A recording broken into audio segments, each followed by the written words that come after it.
So a rather remarkable thing happened yesterday. If you missed it, well, you can catch it today. NASA released the first 5 photographs from the new James Webb Space Telescope. And to say that they are remarkable, impressive, awe-inspiring, are all phrases that don't even begin to do it justice. They really don't. I sat here for hours looking at them, to be honest, because they were so intriguing to me. In looking at these photos, you'll see things like colliding galaxies. This picture is actually so big that there are actually 5 galaxies in it, but I had to cut off 2 of them to get it to fit on the screen. They're so massive and big, and you can see them colliding, and these are light years, thousands upon thousands of light years away. They are not just these galaxies colliding, but you see the star, if you're looking at the video in the upper right-hand corner, the 6-pointed stars. There's a couple of them there.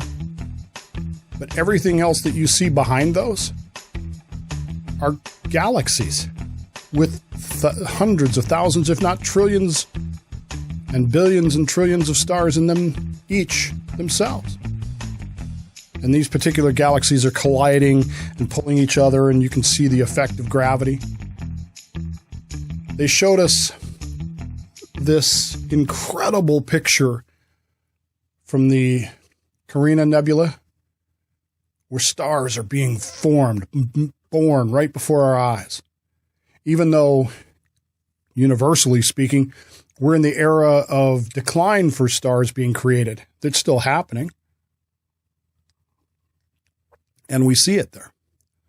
But perhaps the most important photograph that was released was a photograph in which they took the Hubble deep field picture, which is one of my favorite pictures. If you ever get to see my personal cell phone, I don't know if you can see that or not. The Hubble deep field picture is my wallpaper on my phone, has been for years, because it's so fascinating to me. They took a picture of the same exact coordinates, only instead of Hubble, it's James Webb. And they came up with a photograph that is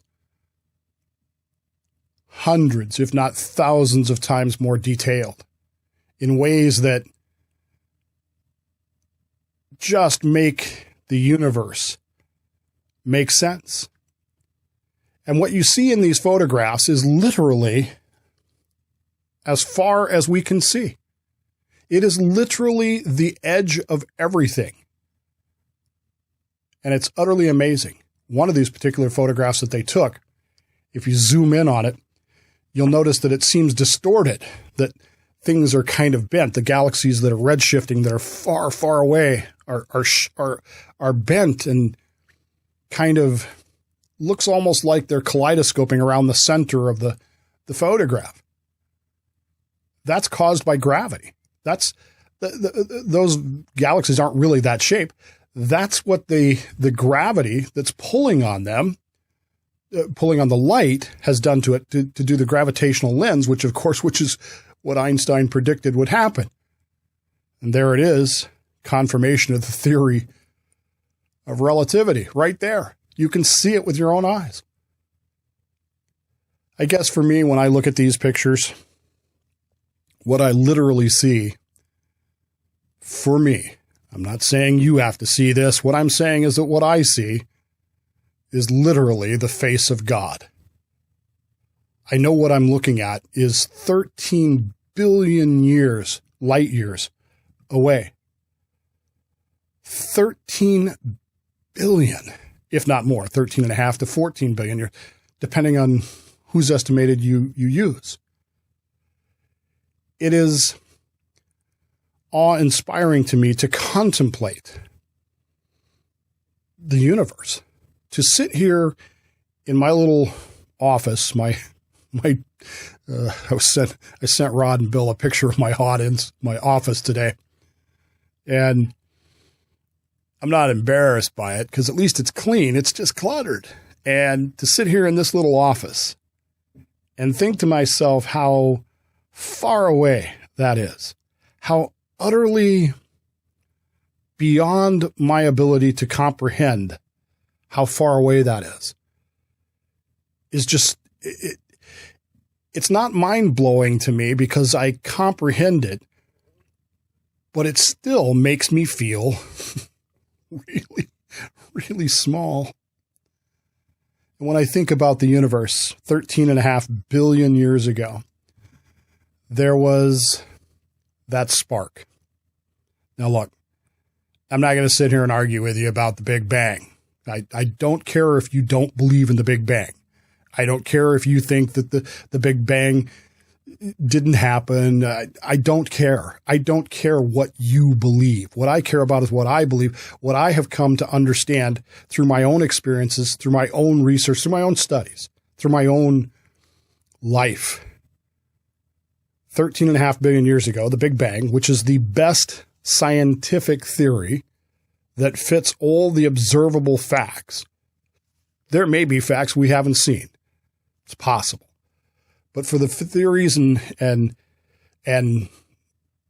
facts that we have right now, these are the most obtainable, most visual facts that we have. And because of that, the Big Bang makes the most sense. Again, I don't really care if you believe it or not. I really don't. You don't have to. Nobody's saying you have to. What I'm saying to you is that I believe it. I accept it. And yes, it does not interfere with my faith in God. Sorry, it just doesn't. That spark ignited. And 13.5 billion years later, at least in a relativity universe, here I am. I don't necessarily believe that it was random, because if it was random, then none of this has any meaning at all. I do believe that there was a creator. I do believe that there was someone who caused something that caused the spark. I call that something God. You can call it whatever you want. This isn't a theological lesson. But it has been my life contemplating this idea and trying to get it to work with my faith, particularly the faith of my childhood, where it seemed like instead of round pegs and round holes, every time I'd ask a question, somebody would hand me a triangular peg and say, here's a hammer, force your triangular peg into that round hole and deal with it because you have to. Well, it was hard. It really was. And I came to a point in my life where I had to realize that I can't resolve this. And I have to find the best way to accept things. And for me, that led me on my path where I ended up. For you, it might be something completely different. I accept that. I understand that. And I do not insist that anyone else believe the way I believe. I do, however, love to look at the stars. I love to go outside, lift my eyes up, and see the stars. I've always been that way. Even as a kid, I used to read astronomy books like they were going out. I'd check them out of the library and read them like they were going out of style. Loved it.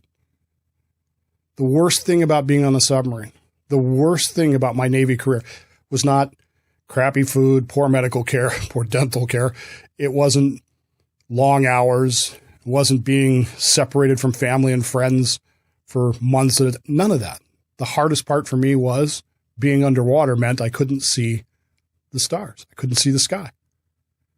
In the early 80s, mid 80s, I guess, I would regularly take to sea with me a book because it was so meaningful to me. That book was Cosmos by Carl Sagan, and I consumed that book.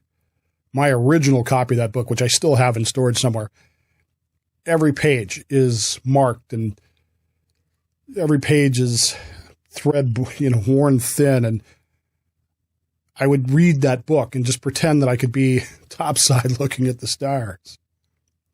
And I guess for me, you add into that the way that I had looked forward all my life since I had learned about it. And I think it was fourth grade, Mrs. Shaner's class, Halley's Comet. So looking forward to Halley's Comet for all those years. And then when the time came, I was underwater and I didn't get to see Halley's Comet. I used to joke a lot with people who know me well that the pinnacle of evolution, the purpose of creation, was obviously to produce me. I know it was a joke, folks. I didn't really mean that I'm that conceited about things. I wasn't that serious about it, but I would say that because to me, it's kind of funny to think about it that way. And to me, it was kind of funny to think about it in those terms. And then 12 years ago yesterday, or day before yesterday, I guess, came Ben. Ben entered into my life, and all of a sudden, all of those galaxies made sense in a different way to me. Do you understand how many stars, big stars, bigger than our sun, were born, lived their life of billions of years, and then died in violent explosions to create the material, the physical atoms that make up Ben? If you don't want to think about it that way, think about how many stars had to die to make up you. Just the iron in your blood. Do you realize that iron will instantaneously kill a star? As soon as a star fuses iron, it dies. And that iron goes straight into your blood. Well, not quite straight, but you get the idea. All of this contemplation to me is fascinating. I love it. I love the universe as a place of beauty and as a place of creation. It is something that I know I'll never get to see all of. But I just know that it has to have some meaning. And I have struggled with that meaning. You probably have too. We've all probably at some point said to ourselves, what does all this mean? Many of us find that meaning in our faith. Others find it in other things. But for those of us who find it in our faith, it becomes a focal point. And many years ago, when I was born, my parents were, at that time, third-generation members of the Salvation Army, along with my grandparents and my uncle and his family and friends beyond count. And I was raised in a certain faith and a certain belief system that I don't criticize, I'm not complaining about, but never made sense to me. I couldn't make it work. And I struggled with that. I struggled with that to the point where I went to seminary in that faith, thinking to myself incorrectly that somehow I would learn something there that would help me to make this work. Well, long story short, I never did learn that. What I did learn is that God speaks to different people in different ways. And he began, I believe, to guide me in a different direction. A direction that today has filled me with great joy, great energy, and an understanding that I never would have gotten had I stayed with where I was. It wasn't that my faith ceased. I didn't stop believing what I had always believed because I really didn't believe it. That was the problem. My parents, on the other hand, have spent their entire lives living their lives in the service of God through the Salvation Army and doing so in a way that reflects what they believe. And in the past few weeks, as my father has begun to rapidly decline. In fact, I was informed about 10 minutes before I started recording that he was going back to the emergency room in what appeared to be an insulin shock, pre-coma, I guess. I have not heard how he's doing since then. By the time you watch this, I'll probably know, but right now, as I sit here, I don't know. My baby sister, who I've talked about many times, continues to linger in hospice care. And my mother, who has dedicated her entire life to these two people, her husband and my youngest sister, is, well, in the words of my brother who's there, she's slipping, her gears are slipping. And from one minute to the next, she can't really remember what's going on. So I guess she tried to drive to the hospital a couple of weeks ago and got lost a block from the house.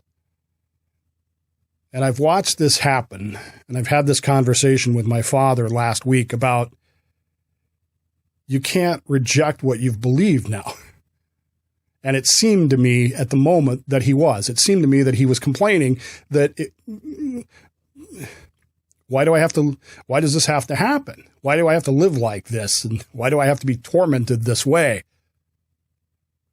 And I wondered about that for a long time. I did. I thought about it. And for the first time in my 58, almost 59 years, I kind of yelled at my dad last week. Never done that before. And I told him, I said, you don't get to do that. You don't get to live your whole life saying you believe something. And then when it's time to actually believe it, say, well, maybe not. In many ways, he's become the worst version of an older adult person. He's become very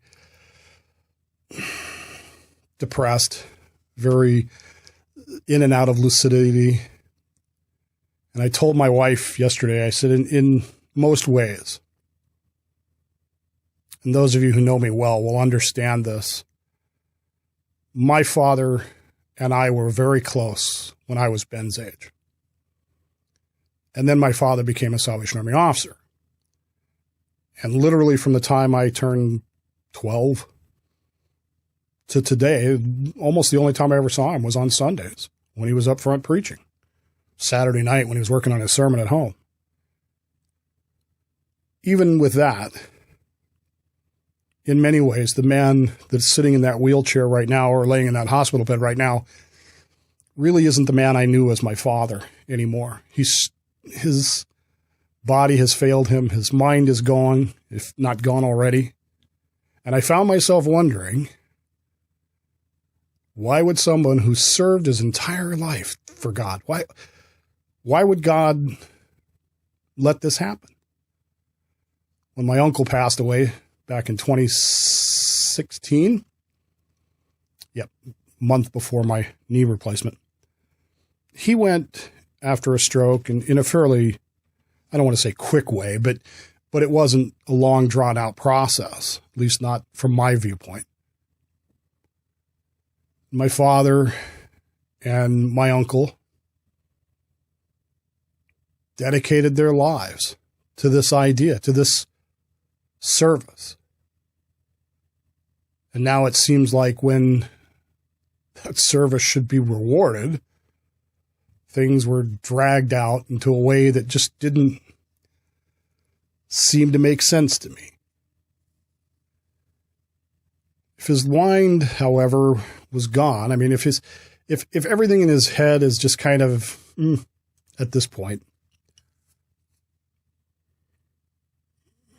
why permit that?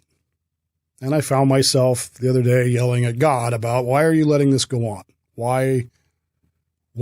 What's the point? I found peace with my answer, which is, of course, what the rabbis teach, which is very simply this: the day you're born is the day that God determined that the world could not function properly without you. And the day you die is the day that God has determined that the world doesn't need you anymore, that you have fulfilled your purpose and your mission. I said that to my father. I said, you're still here, so you still have something to do. Find whatever that is and get on it. I don't know if it got through to him or not. I have no idea, because I thought I was talking to someone who was lucid and connected, only to find out that that's not the case. I hope I did. I hope I got there. Starting tomorrow morning, well, Wednesday morning, to tell you the day you will see this, I'm recording this Tuesday night. Wednesday morning, my wife and I will get in a car and we will go to Oklahoma City, because I'll be gone basically until the end of the month. We'll be back Cammie will be back earlier. Because of that, there won't be any Dave Bowman show. There won't be any Plausibly live shows till the end of till next month, till August. There won't be any. I probably won't be on Bill's show until the end of the month, until next month. There's not going to be any WTF. Rod and I have talked about that. And there won't be any Subvet unless Eric decides he wants to do it solo. But I will go to Oklahoma City. I'll take Ben with me. And I will go to that spot right there that I just showed you in the video. That spot holds deep meaning to me. That spot is on Exchange Avenue, coming off of McKinley, or it's on McKinley Avenue, coming off of 14th, Southwest 14th. As you turn the corner, leaving my grandparents' house, my ancestral family home, that is the view we had of Oklahoma City. Most of my ancestors, my recent ancestors, the last 3 generations, rest here in Oklahoma City. Not right there, but in Oklahoma City. And the one thing that I will do above all else is I will go to that spot right there, gazing towards downtown Oklahoma City. And I hope that I will be able to get there at night. And if I can get there at night, I will look up at the stars. And I will think about how blessed I am to live in a time when 13.5 billion years, thanks to amazing things, thanks to Einstein, thanks to the James Webb Space Telescope, thanks to the Hubble telescope, thanks to men who went and explored and women who've gone to explore, thanks for people who wrote books, Carl Sagan and others. I'll think about the fact that 13.5 billion light years, for me, represents all of creation. And as I've said so many times, I don't need faith to tell me that there's a God. I need faith to tell me that in all of that, I matter. And as I look up at the stars in Oklahoma City this coming week, I'll think about how blessed I have been. My family and my history that all started back with the Big Bang. And I will think to myself, 13.5 billion years to me just doesn't seem like all that long a time anymore.